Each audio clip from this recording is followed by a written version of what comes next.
La marchande des esprits, tome 3. Troisième tome où j'avoue je suis un petit peu mitigé sur certains trucs. Alors le tome commençait bien, on a Ringo Maru qui pareil essaie de partir un peu à la recherche des parties du corps de son maître, notamment Sochika qui on a appris posséder aussi une des parties du corps, donc a laissé un peu de le chasser, de le trouver. Lui essaye de se cacher avec son maître et font des trucs un peu sympas. Enfin, font des trucs sympas, essayent de régler aussi des choses un peu de leur côté tout en laissant l'échapper.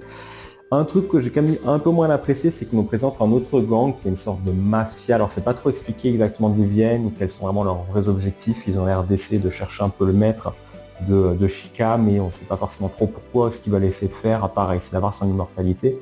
Mais je sais pas, ça reste. Je trouve que c'est un peu un truc, rajouter un cheveu sur la soupe qui était peut-être pas forcément nécessaire. Alors peut-être que plus tard, ça me donnera tort, mais ouais, c'est peut-être un peu le point noir pour le moment, parce que je vois pas trop l'intérêt qu'ils peuvent apporter au récit.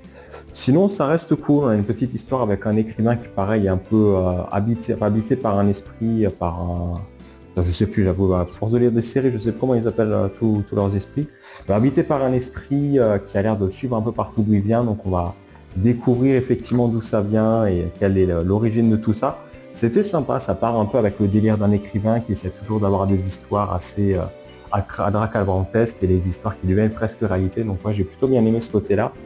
La suite, ouais, ça reste. Il y a toujours des dessins assez magnifiques avec, ouais, j'avoue. Là, je suis tombé sur la page, il y a quelques pages quand même qui valent le détour, on va pas se le cacher, et qui ont aussi une très forte symbolique. Donc, ouais.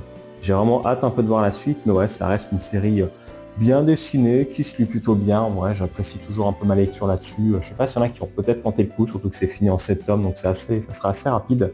Mais j'ai quand même hâte de voir la suite, malgré les petits points noirs que j'ai eu. Et toi, t'en penses quoi?